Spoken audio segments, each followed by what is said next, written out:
បាទសូមជម្រាបសួរបងប្អូនទាំងអស់គ្នានៅក្នុងវីដេអូនេះដែរខ្ញុំនឹងបង្ហាញបងប្អូនពីរបៀបនៃការឆែកឆ្នោតលទ្ធផលឆ្នោត DV Lottery សម្រាប់ឆ្នាំ2026ឆ្នោត DV Lottery នេះគឺបើកឲ្យយើងចាប់ផ្ដើមពិនិត្យមើលនៅថ្ងៃទី3ខែឧសភាឆ្នាំ2025ប្រសិនបើបងប្អូនព្យាយាមឆែកឆ្នោតកាលពីយប់មិញវេលាម៉ោង11ម៉ោងនៅកម្ពុជា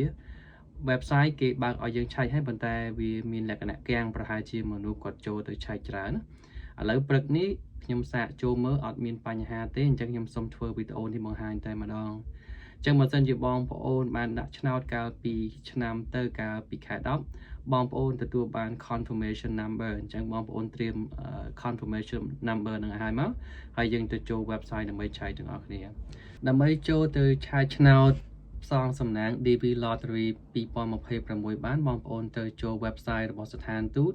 ដែលមានឈ្មោះថា dvprogram.state.gov មានតែ website នឹងមួយទេដែលបងប្អូនអាចឆែកលទ្ធផលឆ្នោតបានអញ្ចឹងបើសិនជាមានអ្នកគាត់ឲ្យបងប្អូនទៅ website ផ្សេងឆែកគឺអត់មានទេអត់ត្រឹមត្រូវទេណាកុំឲ្យចាញ់បោកប្រាស់អ្នកដទៃណាជនខិលខូចណាមួយអញ្ចឹងពេលបងប្អូនចូលទៅកាន់ website ហ្នឹងហើយបងប្អូននឹងឃើញវាចេញលក្ខណៈទម្រង់បែបនេះមួយវិញទៀតបងប្អូនអាចឆែកនៅលើ computer ក៏បានឆែកនៅលើទូរស័ព្ទក៏បានដែរអត់បញ្ហាទេពេលបងប្អូនចូលមកដល់ត្រង់នេះបងប្អូនឃើញគេដាក់ថា check status អញ្ចឹងបងប្អូនចុចទៅលើហ្នឹងមកបាទនៅត្រង់កន្លែងនេះបងប្អូនចុចទៅលើពាក្យ continue ពេលចុចរួចហើយគេឲ្យយើងបំពេញ4ចំណុចនៅខាងឆ្វេងដៃនេះអញ្ចឹងចំណុចទី1គេឲ្យយើងដាក់ confirmation number ចូល confirmation នឹងបានមកពីណាគឺលេខដែលយើងបានដាក់ឆ្នោតកាលពីឆ្នាំទៅវាមានទម្រង់បែបនេះនេះគឺជា confirmation number ដែលយើងបានដាក់អញ្ចឹងនៅកន្លែងខាងឆ្វេងដៃនេះគេដាក់ entrant name ឈ្មោះអ្នកដាក់បន្ទាប់មក confirmation number ថ្ងៃខែឆ្នាំកំណើតអានេះយើងមិនបាច់បារម្ភអីទេអញ្ចឹងឥឡូវចំណុចទី1គឺទាមទារឲ្យយើងដាក់ confirmation number ចូលអញ្ចឹងលេខនេះគឺជាលេខ confirmation number អញ្ចឹងយើងដាក់លេខនឹងចូលក្រោយពីយើងបំពេញ confirmation number នឹងចូលរួចហើយចំណុចទី2គេឲ្យយើងដាក់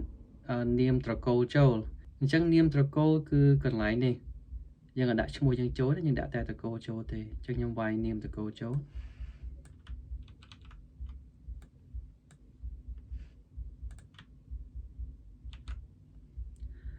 ក្នុងចំណុចទី3គេឲ្យយើងដាក់ឆ្នាំកំណើត4ខ្ទង់អញ្ចឹងយើងដាក់ឆ្នាំកំណើតចូលនៅក្នុងចំណុចទី4កន្លែងនេះគឺយើងវាយឲ្យដូចនឹងអក្សរនៅខាងលើអញ្ចឹងបើបងប្អូនឆែកម្ដងអក្សរហ្នឹងឲ្យដូចគ្នាអក្សរហ្នឹងលោតផ្សេងគ្នារហូតណាអញ្ចឹងយើងវាយយ៉ាងណាវាយឲ្យដូចអក្សរនៅខាងលើនេះ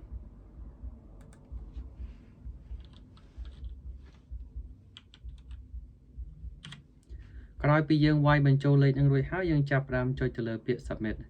ចាំមើលថាគាត់មានសំណាងអាចជាប់ឆ្នោតឬអត់ណាមើលទាំងអស់គ្នាខ្ញុំអត់តបានឆែកមុនទេនេះគឺជាលើកទី1ដែលខ្ញុំចូលអញ្ចឹងសង្ឃឹមថាគាត់ជាប់ចាស់យើងចុចទៅលើពាក្យ submit អូក៏អត់សំណាងទៅឆ្នាំនេះអញ្ចឹងប្រសិនបើវាលោតចេញបែបនេះយើងអត់មានសំណាងជាប់ឆ្នោតទេអញ្ចឹងសួរថាតើពេលជាប់ឆ្នោតវាលោតយ៉ាងម៉េចអញ្ចឹងវាមិនលោតចេញតារាងបែបនេះទេគឺវាលោតចេញបែបនេះចាំខ្ញុំបង្ហាញឲ្យមើលចឹងក្រោយពីបងប្អូនចុច submit ទៅហើយវាលោតចេញបែបនេះគឺបងប្អូនមានសំណាងបានជាប់ឆ្នោត DV Lottery សម្រាប់ឆ្នាំ2026ហើយផ្ទាំងនេះគឺជាគ្រាន់តែជាផ្ទាំងឧទាហរណ៍ទេនៅខាងក្រោមនេះគឺមានលេខផ្សេងទៀតដែលបងប្អូនត្រូវការយកលេខហ្នឹងទៅបំពេញឯកសារបន្ត DS 260អញ្ចឹងអរគុណច្រើនបងប្អូនដែលបានទស្សនាវីដេអូនេះពីដើមដល់ចប់ប្រសិនបើបងប្អូនមានសំណួរទាក់ទងនឹងការឆែកលទ្ធផលឆ្នោត DV Lottery សម្រាប់ឆ្នាំ2026បងប្អូនអាចសរសេរ comment នៅពីខាងក្រោមបានខ្ញុំនឹងព្យាយាមឆ្លើយសំណួរបងប្អូនតាមតែអាចធ្វើទៅបានសម្រាប់បងប្អូនដែលមិនទាន់បាន subscribe និង follow ទេសូមជួយ follow និង subscribe មួយផងបាទអរគុណច្រើន